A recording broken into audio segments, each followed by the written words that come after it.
Man, I just really miss Turtle.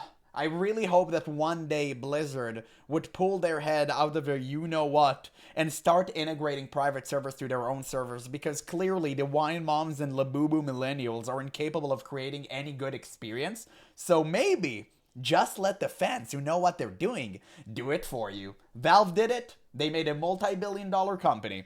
Maybe you should do too. I don't really know. This video is presented as documentary. Oh, because it's for private servers. I get Warcraft. it. You don't want Blizzard Wrath. Arguably the most documented game in history. Its antics have been witnessed by millions, with many always keeping Look at Mike a close eye on Morheim. them, He used to be happy. waiting to see what they do next. Have you ever thought about adding servers for previous expansions as they were then? Here it comes. Massively multiplayer online role-playing games have been around for Show years it. now, but it's taken this long for the genre's breakthrough hit to finally emerge. But World of Warcraft is indeed that game. You know he knows exactly what he's talking about because he's bald.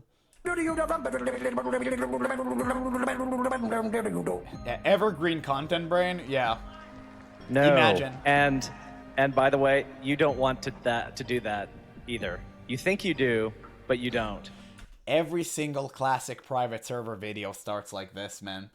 They would never let J. Allen Brack to live this out. Never. And you know what? Good. That was the dumbest thing he could have said. I personally had a private investigator hired to track me down by a legal firm that represents Blizzard. The amount of pressure that Blizzard put on the Nostari's team was immense. Past week or so, I've been investigating with people what's going on at Elysium, because there's been some fishy, shady shit. And all week I've been called a drama llama. I need to get out of my mom's basement and get a Drama life. llama? Turtle WoW, the most popular WoW private server, is officially shutting down due to the lawsuit from Blizzard. Yeah, oh What man. made them this way?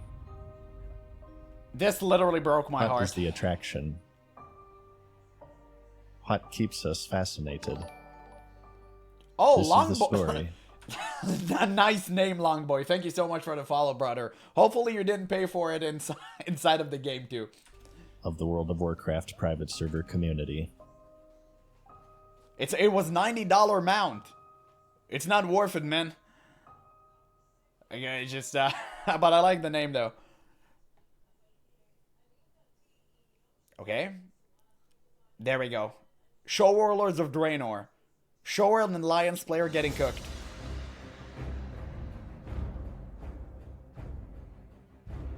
The development and history of World of Warcraft is something that's been analyzed and archived many times, and it really wait, speaks I'll for itself. turn it up a One of bit. the most legendary games of all time. When it hit store shelves in 2004, it swept the world, and it served as many people's first interaction with social media. However, in its wake was a community that was so impactful that it would eventually help steer the development of the game. Yet despite this, it's received far less of the spotlight, and the direction it helped steer to was the past. The private server community of World of Warcraft is as old as World of Warcraft is itself, and much like Blizzard's Giant, it's a story filled with high highs, low lows, dramatic spectacles, and otherwise interesting moments. So join me today as we take a trip into the relatively unknown world of World of Warcraft private servers. Uh-huh. Man, he really was afraid from Blizzard with that early disclaimer. I get that though. Just I get hang that. on a second though, I'm just finishing up a dungeon run here. Oh my god, no way. It's a signature epic quality ring by Patrick Adair Designs, the sponsor of this Fog? video. Patrick Adair Oh! Designs is a jewelry brand that Wow! makes handcrafted rings. I did not expect that. pendants, That's actually and kind of clever. bracelets using some pretty I wild never skip materials. a Matt Season show ad. I love this guy. Meteorite, He's a dinosaur phenomenal bone, content opal, creator. And a bunch We of will other stuff watch his that ads. It sounds like it would drop I from never a skip his raid ads. box. This is my own ring that I custom made myself. Homie deserves it. I think Get maybe that I bread. got a Draenei jewel crafter I'm glad for this you. one. It's got some I wish I arcane had crystal in sponsors. there, some Nobody wanted to Azeroth sponsor me. diamond, maybe. Even The though I pieces are gained like quite 3 unique subs as they aren't this stream. mass produced. They're actually Why? handcrafted by those who maxed out their jewel crafting skill, and you can customize your own Okay. ring with different materials, colors, finishes, personalized engravings, Damn. and much more, and make something that feels really personal to you. They also send out Guys, just a question. You think, like, men wearing rings is fine? Obviously outside of wedding rings. Just like a normal question. I found some of them to be kind of cool, but they remind me of Marvel villain that I truly like. Like the Mandarin. I don't know if you heard about him. free sizing kits. I with thought your it was order cool. Before But the other bad part is that they remind me of Hassan. And that's probably I don't want to see anyone do it. your piece is crafted, so you can make sure that it'll fit right. And they also back their ring. Did Blizzard went after content creators talking about or playing on private servers? Yes. That's why I can't make any content about it, because I'm a Twitch affiliate and I'm a YouTube partner. That's why you don't see anyone talking about it, except for people who are not affiliated or not partners, because it's literally against TOS. That's why we're not doing this.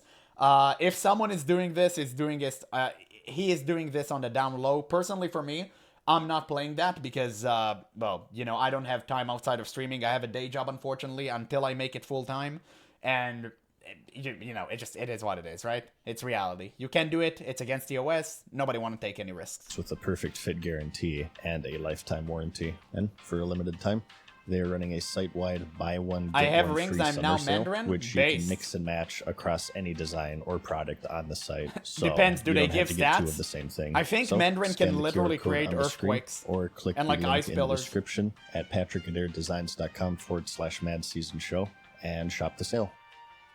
Total BS. It is, but Blizzard is like that. So it's not least bit surprising. That's their entire modus operandi, to go after people.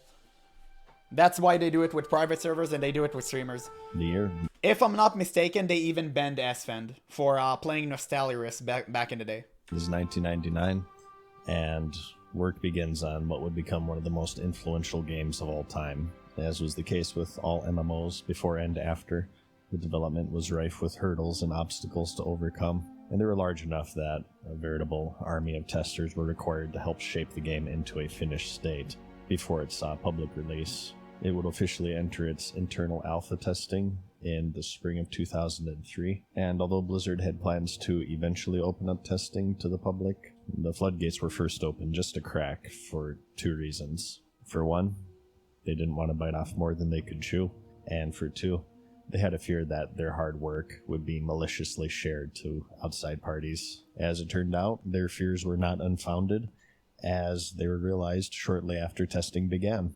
Many today are surprised to learn that the private server community existed during a time before Cataclysm, and even more surprised to learn that the birth of private servers started before the game was even released in 2003. The origins have been traced all the way Wow. back to a person known as Skull, who through some social engineering was able to thank you obtain for an being alpha here, Ghost client Shaman. either from See you on the next one, an brother. internal alpha tester or even a Blizzard employee. With the birth of the World of Warcraft private server community on the horizon, the following message was posted around gaming forums across the web. Open source proponents, crackers, and anarchists alike rejoice, as an alpha version of World of Warcraft has allegedly been secured and is now supposedly making its way around Ware's circles. This news comes from Skull's hack site, who says that Warforge, infamous for their work in Battle.net emulation for War 3 and TFT betas, is already working on server software for the WoW leak. Availability for those outside of cracking groups is limited at best, and the situation has just now grown past rumor, but details and screenshots can be found here and here if you wish to judge it for yourself. And so, the floodgates were opened, and Blizzard was pissed, and they posted the following in response. As many of you know, we are currently conducting an internal alpha test for World of Warcraft. Our goal for this alpha test is to provide the best possible experience for players when the beta launches in early 2004. In order to accelerate the testing process, we recently allowed a small group of external testers to play the game, and during this process, a collection of files was leaked to the internet. While these files contain alpha content from the game, they're not fully playable and therefore do not convey the experience that World of Warcraft will provide when it is released. We are currently investigating this matter, and we will take serious action against those involved. As always, we appreciate the interest and enthusiasm that players around the world have for World of Warcraft, and we look forward to delivering a massively multiplayer game unlike any you have ever experienced. Until then, we ask that you refrain from sharing any content that doesn't come directly from Blizzard Entertainment. Once it was released, Pandora's box was opened, with private servers now emerging alongside Blizzard's giant. It would slowly grow into this increasingly influential force on the development of World of Warcraft moving forward. A person named Lax began reverse engineering the game with nothing more than a couple of packet logs, and he and another person named Cold Ice created the Stormwind Sandbox, which set the stage for all future emulation projects. And as a result, the first World of Warcraft private server predated the release of World of Warcraft itself. These people became something of celebrities and grandfathers of emulation, in particular Lax, whose legacy was archived through the form of cringe online poetry. Once upon a time, there was Zax, the father of World of Warcraft emulation. He said, let there be code. And then it was created. The World of Warcraft emulation scene. 2 years have passed since Immortal Race has banded What together is this? to emulate World The of first Warcraft. private WoW server. But the alliances have been broken, and drums of flaming thunders once It's the again. deepest circles of Reddit. But regardless of all of this, November 2004 eventually came. And along with it, one of the most iconic games of all time. It would quickly turn the MMORPG genre from niche to mainstream. It coincided with the rise of social media, as millions soon joined the addiction sweeping across the world. Behind the scenes, the private server community was still developing, as they had started working on spells, pathfinding, and more. But while World of Warcraft was reaching millions of paid subscribers, 9 million subscribers and at 2007. So this was Wrath of the Lich King, right? comparison, reaching just a couple hundred of free players, which was still quite impressive, all things considered. Working off of the base of the Stormwind Love this guy Sandbox, content he's still making. the Yeah, of first course. emulator that was the considered to goat. be serious was called Stormcraft. It was TBC? which was Damn. soon followed by many others. There was Rift, Future WoW, Team Python, Chaos, Vibe, WoW Daemon. Their lifespans were short. Wow, wait, they had 9 million in TBC. Oh, right, they had 12 million in Wrath, right? If I remember the numbers correctly. Yeah, okay, wow, that's crazy. They had so many players during TBC. And mind you, at the times, like, PC weren't that ubiquitous nowadays. Nowadays, you have way more potential if you, like, make it big. If you make such a massive expansion and it's actually good, like, that's why I'm constantly telling you guys. If Classic Plus would take every single good thing from TurtleWow and APOC and all of these Classic Plus private servers, Blizzard is going to see some numbers they haven't seen before. And I'm not joking when I'm saying this. I genuinely believe that. As at this stage they were hardly playable. The growth They stopped often in didn't Wrath. have Wrath didn't get mobs. many They had players. game-breaking I heard it issues peaked that in Wrath. Blizzard had fixed months I'm ago. pretty sure it peaked to in call Wrath. them playable was quite a generous use of the word, and at this stage they often wouldn't really attract players as much as they would attract other independent developers wanting to evolve the community. They'll have to invent numbers? Exactly. And you know what? They're kind of doing it now. It'll be so high off up. of each other, and so because of this, they would either fail to attract enough players to make it worth continuing, or they would become popular enough to be subsequently shut down by Blizzard. Eventually, things would fizzle out with Stormcraft as team members slowly lost interest, making way for new servers that slowly built off of each other. Rift would add chat functionality to the game. Team Python added items, vendors, mounts, flight paths, abilities, and more. Next was Chaos, which created the infrastructure with which to log in. They also added mobs, and they were quite effective in evolving private servers until they were shut down by Blizzard. Blizzard in these early years were extremely active in hunting and shutting down these private servers, but with each group building off of each other and sharing their code and methods, it would slowly but surely and inevitably grow into a more and more playable state. However, although there were instances of these communities and teams working together, infighting and egotism would also be common due to the limited player base. Competition between these servers was intense. An emulator called WoWEmu rose from the ashes of a recent shutdown of WoW Daemon, and as they worked privately on reverse engineering the game, a group called Blizz Hackers would crack their code and release it publicly, which eventually led to WoWEmu stopping entirely out of protest. Great, you guys. I'm going home. While not long after, Blizz Hackers themselves would also be tracked down by Blizzard's legal team, and similarly disbanded. So it was essentially a free-for-all Some things PvP never server. change. And these early years were quite chaotic as the spectacle around the game only grew. While this was going on, vanilla World of Warcraft was thriving, and all the while moving forward. And on October 28th of 2005, after much anticipation, the first expansion for the game, The Burning Crusade, was announced, promising new content such as zones, dungeons, raids, arena, new races, and much more. The game coasted along until the day of release eventually came on January 16th, 2007, and it was met with great success and acclaim, as the expansion todays look back on fondly. But with it came an end to something quite special, as it was at this point is when the base version of the game became known as Vanilla World of Warcraft. This was a critical moment, not only for Blizzard, but also for private servers, as there was now officially a void that would grow ever so slightly over the years of this demand of Vanilla World of Warcraft not being met. Just like Blizzard, private servers would continue their development, and they slowly started to become more and more advanced. Although the scripting was entirely inaccurate, the loot tables were inaccurate. At this point, they actually had mobs, and major bugs and exploits were finally being addressed Yeah, I forgot as to the check. servers There's had started captions? to approach a relatively playable state. This would manifest in the form of what was the first substantially populated server, WoWscape, which interestingly wasn't based off I of know that vanilla, name. but instead, in the new expansion, The Burning Crusade, under the umbrella of Scape Gaming, they had reached a staggering amount of players, with records indicating over 30,000 in a single day, and by June of 2008, over 400,000 accounts created within the community. You might be asking where these numbers came from. Well, it was popular and lucrative enough that it was the first server that Blizzard actually engaged a lawsuit in 2008 to get it shut down.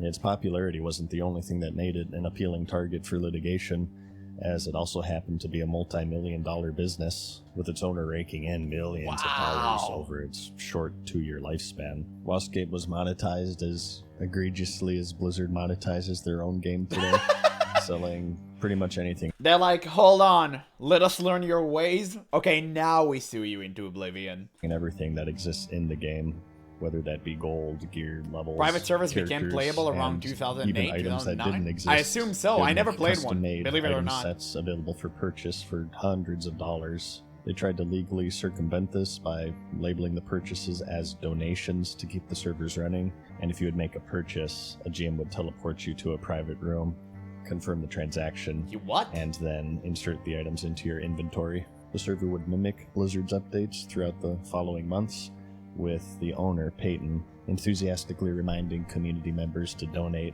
at the end of every update post made on the forum. This would go on for years until, finally, the chickens came home to roost in 2009, where Blizzard, after a lawsuit, was awarded $88 million in damages, as well as the server being forced to shut down. He flew way As too close to dramatic the as sun. It also sent up a flare within the community, and it raised a lot of eyebrows, as for many, the motivation for running these servers had started to become monetary in nature, which only further increased tensions within these communities, as players were no longer guests, they were commodities. At this point, with And that's why I always remind people, because I've been playing private servers, not World of Warcraft, I've been playing private servers of video games, varied video games, for my entire life. Because obviously I was a poor kid, I didn't have access to like credit cards and all that stuff. So naturally, private servers is all that I had, from MU to MapleStory and everything in between, Silk Road, whatever you name it. Okay, I played it. And all of these servers were there to scam you out of your money. Progress was nearly impossible unless you actually made donations. It is a very known thing, and that's how it always been. That's why whenever someone is clowning on TurtleWow, I always look at them with like a weird eye, like, brother, TurtleWow was one of the good ones. They actually didn't scam you out of your money. You didn't have to pay them a dime. You didn't get anything. Everything was available from the very start. And you know, at least obviously I'm not like advocating for private servers. They're illegal. I'm fully aware of that. But TurtleWow pretty much didn't do anything wrong on that regard. I always known that private servers are just there to scam you out of your pocket. TurtleWow was one of the good guys. more at stake, They were. DDoSing and other forms of sabotage, which were already present, accelerated as server runners would see lucrative potential in providing a server for Blizzard refugees, even decades later. Things would continue like this until another critical moment. On August 21st, 2009, Blizzard would announce the third expansion for the game, the Cataclysm. Yes. After much anticipation, the leader of the Black Dragonflight, Deathwing, was back, and as he would reshape the world itself, Blizzard would reshape their entire game. Old zones would be renovated, classes would be homogenized even further, as would loot. Many RPG elements core to the old versions of the game were removed. From top to bottom, Azeroth, as players know it, was getting a complete makeover. It was also at this point in all of its history that they had reached their peak in subscriptions, an astonishing 12 million, but as it would soon turn out, shortly after, for the first time since its release in 2004, because the trailer was started good, to lose subscribers, and it wasn't really due to another big MMO. And by the way, understand how crazy it is for a video game to peak at the end of its lifespan. You don't have any idea how important and insanely difficult that is to do. To peak at the end of the life cycle of your game is nuts. And Blizzard managed to pull this off. Usually, like, there's a huge bust towards the end and everyone just quits. Here, it's slow but steady uprise until the next expansion. That is insane. It never happens almost. Entering the scene and taking players away. Rather, it just seemed that players had simply begun to lose interest. This would prove to be a pivotal moment, not just for Blizzard, but also, of course, for private server communities as well, because it was at this point is where the distance between the current version of the game and its vanilla origins took a tremendous leap. Old Azeroth at this point and many of its supporting RPG features were now lost forever, and there were now many who yearned to relive the old vanilla version of the game in the only place that still offered it, private servers, which had started to see a surge in popularity. A few servers emerged as the frontrunners, such as Vanilla Gaming in 2009 and Phoenix in 2010. Although the servers had come a long way from their origins, Kata was they the still had end, a too host much of changed? issues in I it. assume so. Scripting, mob pathing, loot table. Like, that's why I always say, like, Cataclysm shouldn't have happened. The World of Warcraft should have ended in Wrath of the Lich King. It should have quite literally ended with the Lich King, and if you wanted to do Cataclysm, you could have done this, like, thousands of years into the future, and that way, you could have given us, like, new heroes, new stories, but the same world. It could have been a spiritual successor, but you should have let the original Warcraft story die with Wrath of the Lich King.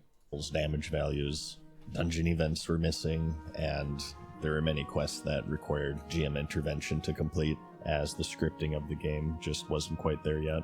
Beyond game issues, cheating was rampant, hackers were abundant, as were bots, as well as... Wait, is he talking about retail or the private servers? Obvious corruption, where GMs would generate items for players in exchange for real-life money, much like WoWscape before. It's like he's describing retail. Instead, behind closed doors. And beyond this, there are also cases where they would ban people, not because they really broke any of the rules, but because they simply didn't like them. But they still offered some... That's retail. That's retail. That Blizzard wasn't at the time. 1-to-1. Vanilla World of Warcraft. And as retail would continue in a direction... I told you they were away learning. From the 2004 hit, these private servers would only grow in popularity, with each new release eclipsing the last. Phoenix in particular, many people know as one of the major servers of the era, launching shortly after Cataclysm's release, and serving players for over a decade, and kind of broke new ground in terms of population. This was many people's first experience with private servers for the game, and like with previous servers, it did suffer from its share of controversies, as administrators were often credibly accused of selling in-game items and gold to individual players. Regardless, it was clear, despite the fact that these private servers weren't effectively advertised en masse, and despite the major issues with glitches, bugs, corruption, and infighting, people were still finding them and playing them. They were very much going out of their way, often to pretty sketchy third-party websites in order to play past versions of the game. And for vanilla in particular, there's just something about it that was just magnetic and timeless. This is where private servers would transform from an annoyance to Blizzard to being influences on the development of their game in major ways. Although these private servers offered a technically playable experience, there are still those who are unhappy with their quality, or they were unwilling to go to a third party, and so the only option left was to campaign Blizzard. They thought, if these servers can be run independently by all of these random groups, why can't Blizzard make them? Clearly there's a demand for them, and so around this time it started to become more and more frequent that people would request not only a vanilla version of the game, but also of its past expansions, which had also started to be explored more within the private server community. This would create something of a faction war within the Blizzard community. Vanilla versus current. You had fans who had become jaded and they disliked the more modernized version of the game, versus those who dismissed these gripes as nostalgic and misguided. As for Blizzard themselves, they would also disregard these pleas and remain quite firm that... You know, it's very interesting to see this notion started even back in the day. Like, they didn't even had it worse as we do now with retail. Like, everyone knows pretty much, I think after Shadowlands, every single person lost hope in retail. Every single capable person, you know, capable of critical and rational thinking, pretty much looked at Shadowlands and went like, yeah, Blizzard is officially gone. But it's kind of interesting to see it started even before that. It's very interesting. Either it was impossible to do, maybe the gap was too big, anymore, or the players were confused and they didn't know what they were asking for. Something that would be parroted many times, as the current faction would create this copy-paste called the Wall of No, containing several paragraphs of why vanilla servers would never happen, and why that's a good thing, so we can get awesome expansions like, you know, BFA and Shadowlands and stuff. Of course. Thing got insane. The retail purists. As internet nerd fights often are. And the community had begun to split in a substantial way, and any discussion surrounding vanilla servers would quickly devolve into flame wars and toxicity. Which expansion you think the schism between the players happened? I'm interested, because as you know me, I came in Warlords of Draenor, because that's the first expansion where I was 18 and I got my first credit card and I was actually able to purchase World of Warcraft, which, by the way, was my first purchase on my credit card. Warlords of Draenor, can you imagine? Yeah, I wasted the first doubloons I ever got to be inside of my garrison and do table missions. Incredible. Truly, such a magnificent choice. Kata was the end, it changed too much. I see that. Oh wait, I read that, I'm stupid, sorry. Hey, thank you for the follow, Have you it's a ever lot. thought about adding servers for BFA? No, it happened before BFA. BFA was like a really odd expansion. BFA is like way too far out there.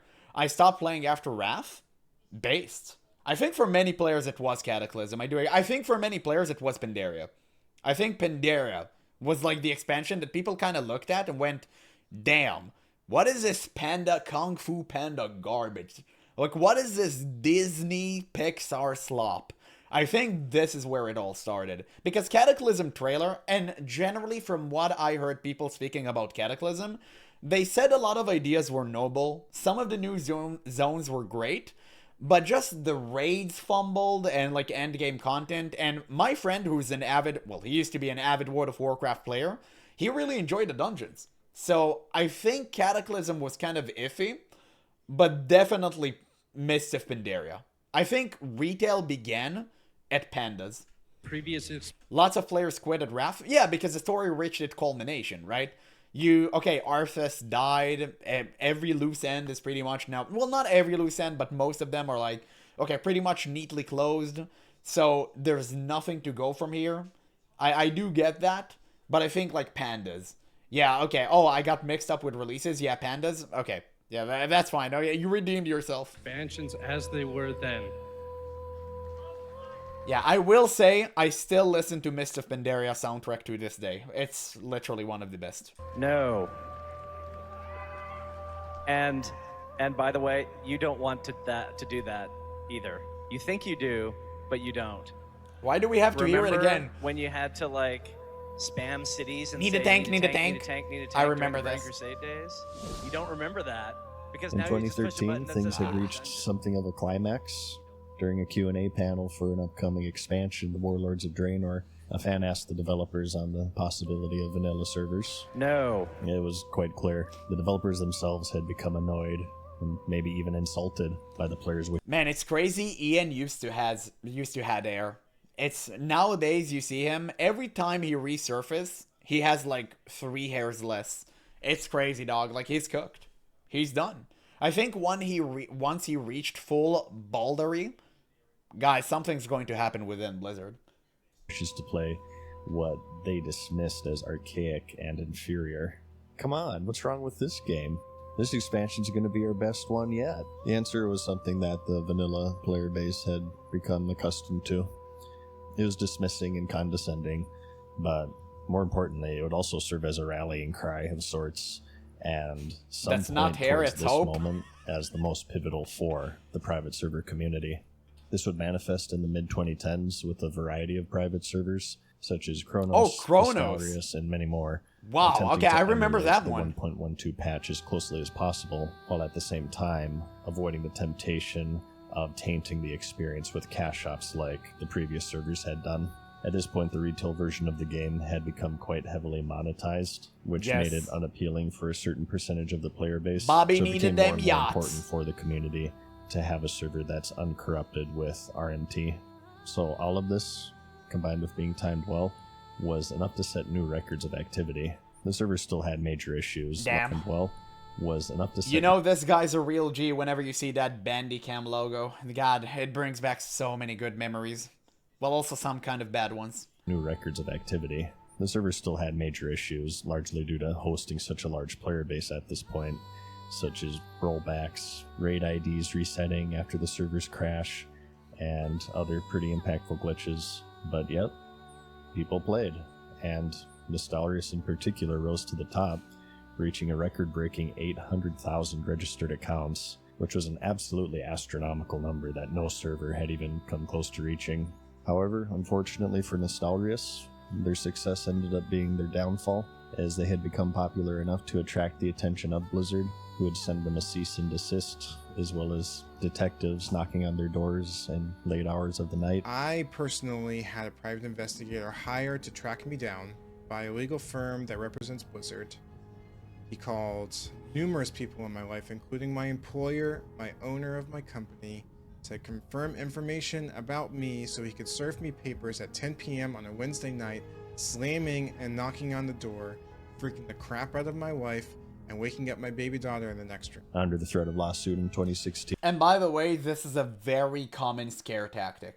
It's what big corporations do, and this should be reprimanded. This should not be legal. This should be like it's so stupid. I know, because I'm kind of just shouting into the void, because at the end of the day, like Blizzard and all of these massive corporations, they're backed up by the government, and nothing will be done about this. But this is not okay, and everyone should know that. They were forced to shut down, which would only fuel the flames. The player base was irate because the situation was as follows. Blizzard refused or wasn't able to produce it. They dismissed players who wanted it in a condescending way, and they are now actively shutting down That's the an people old who were meme. providing it. Although they were, of course, 100% I've within been their there. legal right to do so. The private server community certainly wasn't too happy at the Yeah, but this is a Blizzard product. You're right. Next time they should just like bring a bobcat and just ram into his house, because it's a Blizzard product. So yeah, absolutely. Now, obviously, he should have been served papers. I'm not saying like anything otherwise, but brother, at least like be sensible about it. this moment.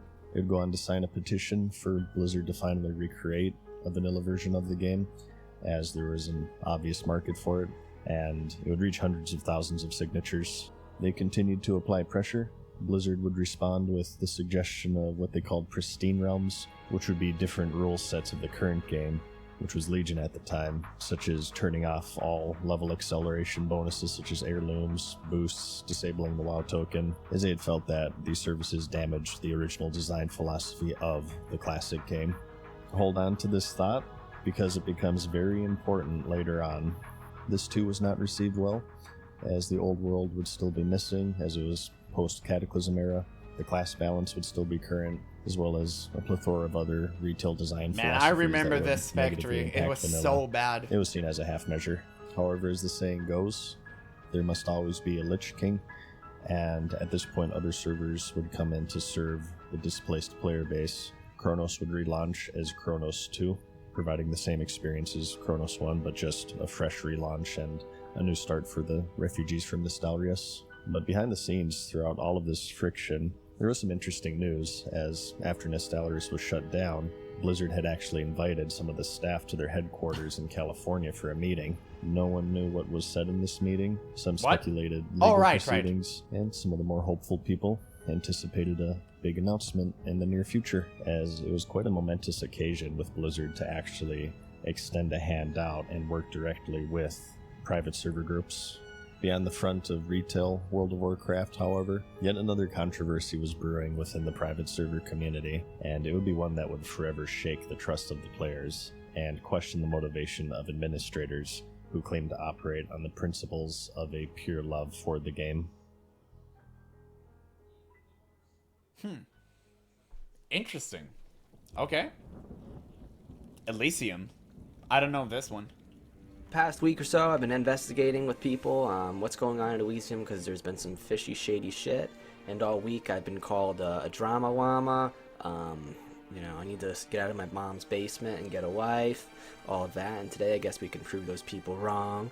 You played on this server? Really?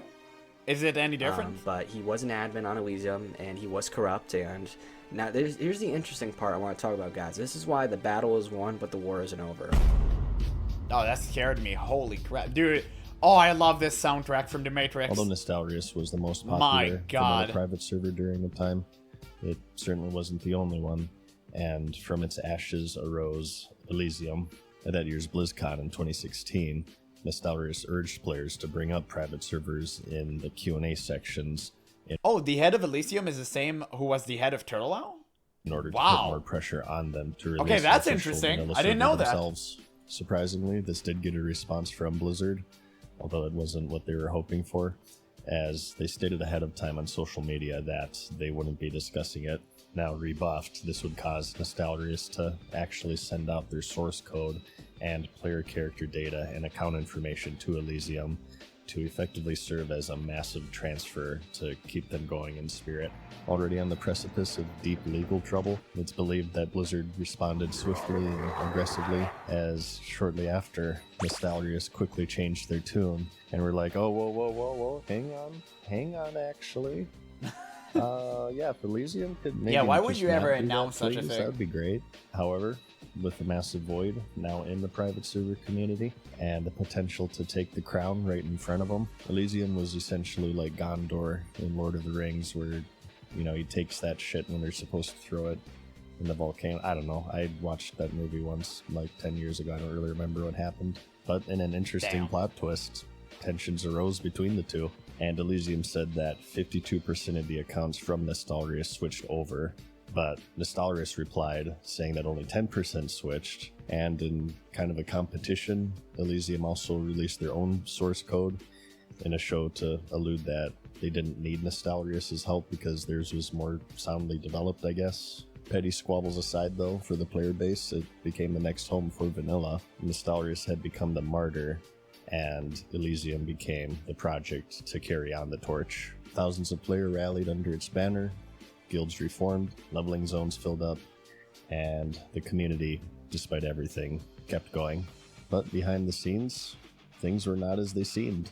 As tensions between players and Blizzard were at an all-time high, Elysium rallied behind the fact that they were the good guys doing this for the love of the game, and that was kind of the whole pitch. Blizzard had not only abandoned vanilla, but they were the bad guys hunting down the poor, wholesome private server groups, and these volunteers, developers, and community figures were preserving it.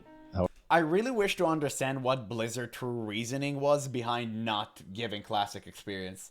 I really wish nowadays, because, you know, it's kind of funny in hindsight to see, like, you know, in retrospect, how stupid they were, and Blizzard themselves have realized this, and now we have like 4 different versions of Classic. But at the time, I really wish to understand why. Like, why they were so vehemently aggressive towards players who just wanted to like play Classic again. I truly don't understand that. It's easy money. Everyone knew it was easy money. People literally told them, I will resub if you give me that. And they still looked at it and went like, nah, we don't want that, chief. Oh, why? Yeah, what However, is this that? image would begin to crack when accusations started swirling around involving two of Elysium's administrators, Shenna and Krog.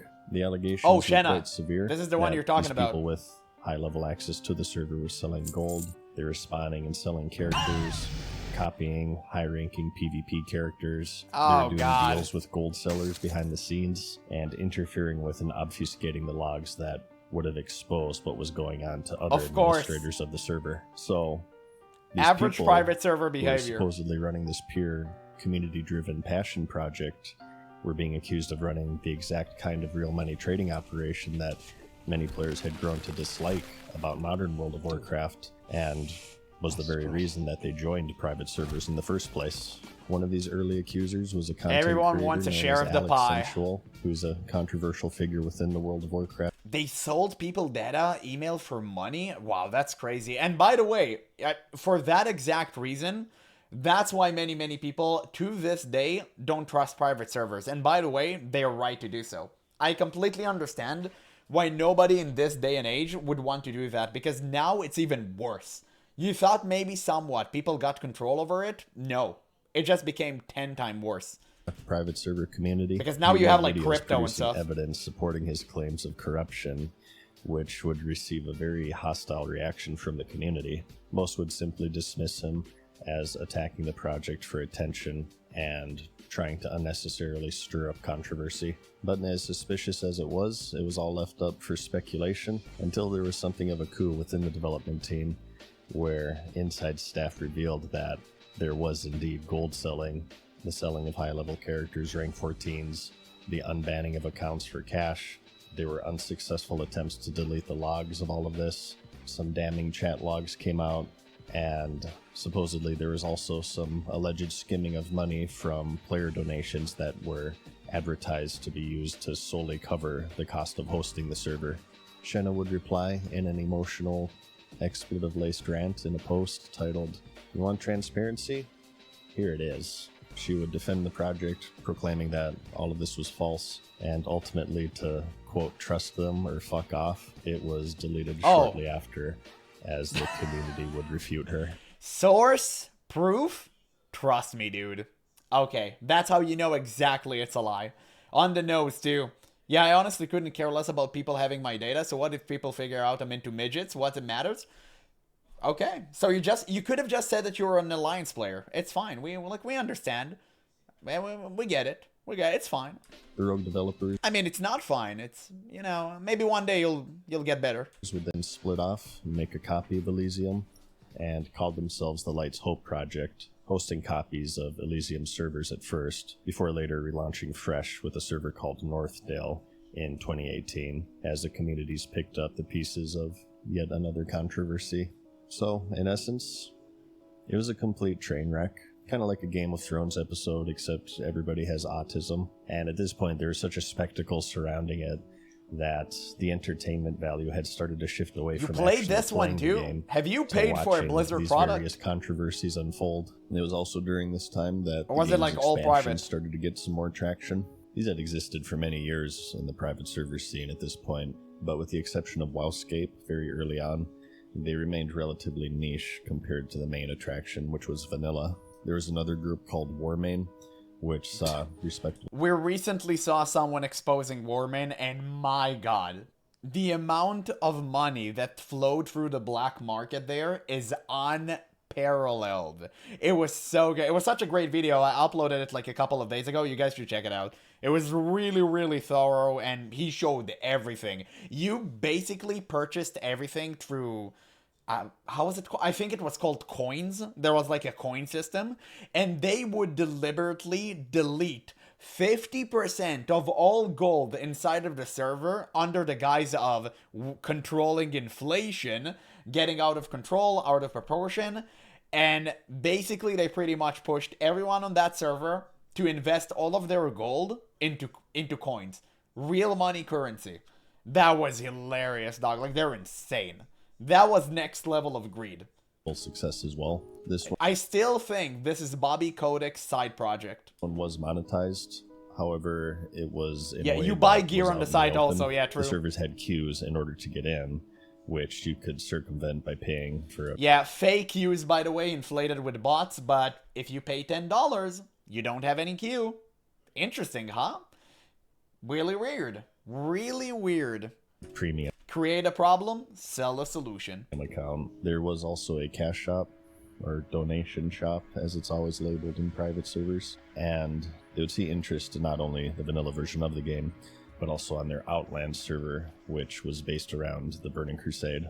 Then, as was common within the private server community, a usurper came and challenged the throne.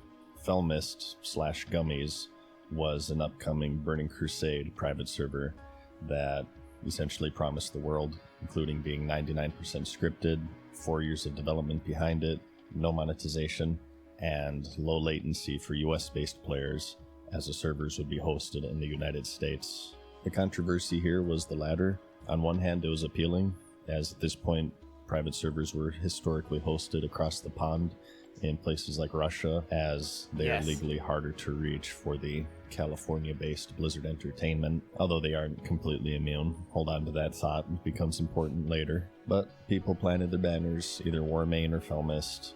They squabbled on community websites such as Reddit. It became one of the most highly anticipated private servers during the time. It launched, and within 5 hours they announced that it was going to be shut down after a cease and desist letter from Blizzard Entertainment. Or at least that's what they claimed. There's a theory that it was faked to get out of it, as they'd kind of bit off more than they could chew. There's also another controversy, as there was a hidden Felmist server that allowed a select few chosen people to play. Yeah, a private server, but things eventually fizzled out as yet another blow had been dealt to the private server community. However, meanwhile, in the background, something was stirring at Blizzard Entertainment. Oh, we're getting there. This is the difficult part, boys. Ice cream. This. Ice cream is great. Ice cream is one of my favorite desserts. Personally, I love chocolate. It's so cringe. And I love cookies and cream. It's so cringe. Cookies and cream is actually my all-time favorite dessert. But I understand that for some of you, your favorite flavor is vanilla. Everyone knew. Everyone knew. At this point, like, they knew. On November 4th, 2017, 13 years after its initial release and 1 year after the Nostalgia shutdown, at that year's BlizzCon, J. Allen Brack, the same developer who in 2013 dismissed the fan for asking for vanilla servers, announced the existence of World of Warcraft Classic. After finding the backup of a... It's like Blizzard has no integrity or backbone whatsoever. Imagine. Backup from an ex-employee. They had found some critical data that they said was stopping them from making Classic, and so the team had begun to work on it. The release Unemployed. would work as follows. Yeah. It's vanilla World of Warcraft with the old world, the old quests, class balance, as it was in the final patch 1.12, with some progressive content releases to roughly mirror the original cadence of updates, such as Battlegrounds, Dungeons, and raid releases for the most major, as well as item and recipe changes for the more minor. They would advertise all of the charm of vanilla, and also the lack of features that conflict with it, such as dungeon finders, raid finders, and perhaps most importantly, microtransactions. The fanbase erupted. After over a decade, Official Classic was going to be a thing, which was great for Blizzard fans, but not the best news for private server fans, as one of their main draws was the fact that Blizzard wasn't offering the original experience. And so with Official Classic on the horizon, many would slowly shut down due to a lack of interest.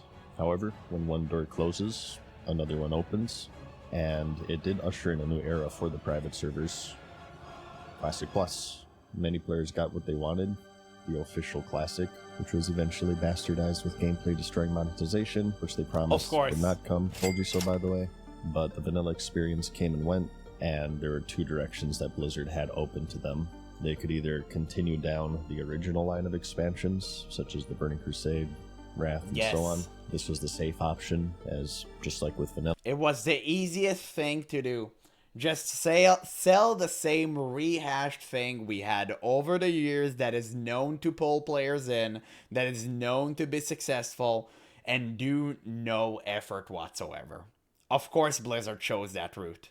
Of course. Why would they ever create anything new when we've seen how retail is doing? The private server community had already shown that there was a demand for recreations of these past expansions, particularly the first two, or alternatively, they can make a Classic Plus. Although no one can really agree on exactly what it is, there are some generalizations that you will commonly see when people discuss it.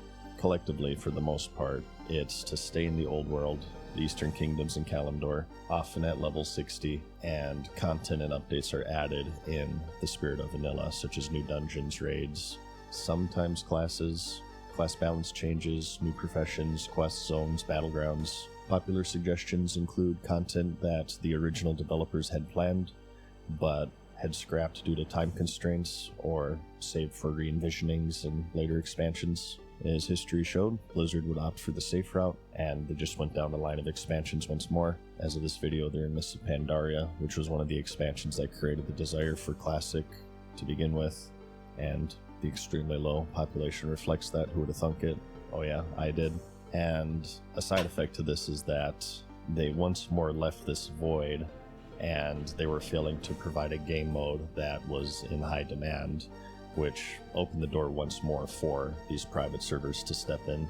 There have been a few different entries, the most popular of which were Turtle WoW and Ascension, launched in 2018 and 2016 respectively. Turtle and Ascension, over the course of about a decade, carved out their own little communities within the Classic Plus scene, providing what was described earlier, new zones, dungeons, raids, professions, and so on. Both of these servers, like their predecessors, were fairly monetized, operating on the same donation system first used by WoWscape, where users donate for account service. Ascension isn't fairly monetized, by the way. I don't know what he's talking about. Turtle, 100%. Turtle, you don't have to give a dime. Ascension is so aggressively monetized. Retail WoW probably took some notes. And it's like no shade to Ascension. Obviously, the server itself is like great. It's popping off. I'm glad for it. And some of the features are amazing. It's super aggressively monetized. To claim anything else just makes you look like an idiot. Is quality of life and also character power. It's not using true. the term donation. No shade to Matt Season Show. Like, he's a great dude, but to try to stay on a Blizzard site. He is mistaken on this one. Slowly but surely, especially as official Classic exited the golden era of the game with Cataclysm. These Classic Plus private servers would only grow in popularity. Turtle in particular became extremely popular, so much so that their hubris kind of got the better of them and they started poking the bear in snarky social media posts. Eventually, like many others before them, they grew big enough that Blizzard would send them a cease and desist letter threatening legal action if they failed to comply. Despite the precedent set by WoWscape many years earlier, they ended up ignoring the letter, which resulted in Blizzard launching an official lawsuit against them, even going as far as to cite a RICO charge, as they alleged that Turtle WoW was this international crime organization. They went on to say that they generated millions of dollars through their donation system, and in a plot twist of the century, it was alleged in the lawsuit by Blizzard that Torda, the administrator of the server, was Shenna, the controversial figure from Elysium who was allegedly involved with selling gold characters and skimming donations. Turtle WoW would initially stand their ground, telling their community that they were there to stay, and they continued to roll out new content patches, and they also made a public letter to kind of reach out to Blizzard to come to some sort of compromise where they could work together. I think this letter was more of a last hurrah to galvanize their single audience, like every single one of their audience and fans, to just kind of poke at Blizzard. Because at the end of the day, I think what Turtle tried to achieve is Blizzard making it real. I think they wanted to be integrated into Blizzard official crew, and they wanted to work on Classic Plus. That's what I think, in all honesty, they wanted from Blizzard. Now, obviously, they weren't going to get it because Blizzard hubris is skyrocketing every single minute, and Blizzard is never going to admit that their fans upstaged them. Never. They would let the entire company and game crash and burn than admitting that they were wrong. So that's why it would never work. But I'm glad they wrote this letter regardless. I love Turtle WoW. I always love Turtle WoW. I'll miss it a lot. And man, I really wish that Blizzard would create something that is remotely similar to it. But I know that I'm just deluding myself here. I know that. Many were quite optimistic, believing them to be immune since many of the employees in the server itself were located outside of the United States and therefore out of Blizzard's reach. However, this ended up not being true, as eventually Blizzard was able to put enough pressure on them, resulting in Turtle WoW announcing their shutdown. With Turtle WoW now out of the picture, Blizzard would then set their sights on Ascension WoW, who also ignored the preemptive cease and desist letter. The lawsuit contained many of the same fixings as Turtle WoW, with the main difference being is that many of the employees, including, as Blizzard alleges, the masterminds behind the server, being located in the United States. So the protections that ultimately weren't enough for Turtle WoW exist even less for Ascension, and it's not looking too good right now. They haven't made any public statements and have continued releasing updates about the game. They've deleted that video, by the way. It has been privatized. It's not online anymore. I've checked. Much like how Turtle WoW is doing. I don't know why. It's widely believed. But they that have. it's only It almost a got matter of 1 time million before views. The announcement is made that it So too maybe is that's shutting why? down. In the midst of this, presumably because Blizzard is sending out cease and desists left and right and witnessing the fate of Turtle WoW, more and more private servers have also announced their closure, and it's believed pretty widely by the community at this point that they're being quite active with these lawsuits due to an upcoming announcement of Classic Plus at this year's BlizzCon in 2020. Oh, that's less than a month from now. My God. Okay, sorry, 2 months from now. Wow. So a month and a half. That's it. That's all we have to wait for the Classic Plus release. Reveal. Oh, fuck. Dude, I just want it to be good. I just want it to be good, man. I really just want to play World of Warcraft again. I already told you guys, I'm literally scrounging for anything I can put my hands on. I'm scraping by. I'm trying to make content here. Times are dire. They are. I just want to make a guild with all of you so we can raid together, but I want to do it fresh. I don't want to do it on TBC, which I already played. I don't want to do it in vanilla. I don't want to do it in Wrath of the Lich King even. I just want something new to play with you guys. That's all that I want. I really hope, yeah, this BlizzCon will be something. It will. It will. They gonna do something big. I can feel it. 26, which if true would mimic the situation in 2016 with Nostalrius being shut. Yeah, imagine they go on stage and they're like, Holly Longdale, you're fired. And everyone like, yeah! Oh, that can be so good, man. Oh, please, God, make this happen. I will pray for this. Down shortly before the announcement of official Classic. It's either this or another Rainbow Dash event. I really hope it's not the latter. And that is the rough history of World of Warcraft private servers. From lawsuits to shutdowns, corruption, donation shops, stolen code, fractured teams, rampant egos. It's about as messy and as dramatic as the history of Blizzard and World of Warcraft itself. However, as controversial as it is, it's also fascinating. It's always been more about than just piracy and playing the game for free. For many, they're their own online microcosms gathered around a game that they loved, but no longer existed commercially. They've certainly had their share of bad actors, but there were and still are many who simply love the world of Azeroth enough to spend years reverse engineering it, preserving it, rebuilding it, and sometimes completely reimagining it. Beyond this, their longevity seems to be inexorably inversely proportional to their quality. The better they are, the more popular they become, which puts them into Blizzard's unmerciful sights. And when they do inevitably collapse, both the game itself and the community surrounding it are scattered to the wind and are left to pick up the pieces for the next Lich King that inevitably takes up the crown, even in increasingly more and more legally dangerous environments. They've served and will continue to serve as a testing ground for player desire. Long before Blizzard was willing to admit it publicly, these private servers proved that there was a demand for vanilla World of Warcraft, and they proved that there's demand for the Burning Crusade, then Wrath, then Classic Plus, and next, who knows? Their influence is obvious. The conversations around old world design, slower leveling, server identity, no dungeon finder, fresh realms, and even Classic Plus didn't appear from thin air. For years, these private servers were the unofficial focus groups that Blizzard simply couldn't ignore forever. So, from mobless sandboxes, to barely playable messes, to a home for those yearning for the past, and for those excited for a new and different future. The history of World of Warcraft private servers isn't clean, but it is meaningful, and it's a critically important part of the game's legacy, and it's changed its history forever. Damn. Wow.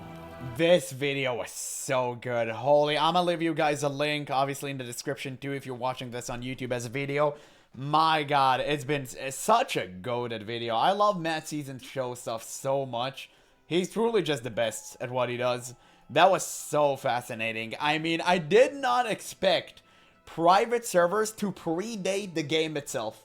That kind of took me by surprise. I guess Blizzard always had problems with like data miners. So, it's just interesting to see.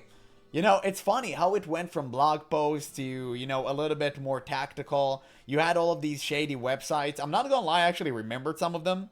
But it's just kind of funny to see. I never played any. For some reason, I never played a private server for World of Warcraft for more like 5 minutes or something.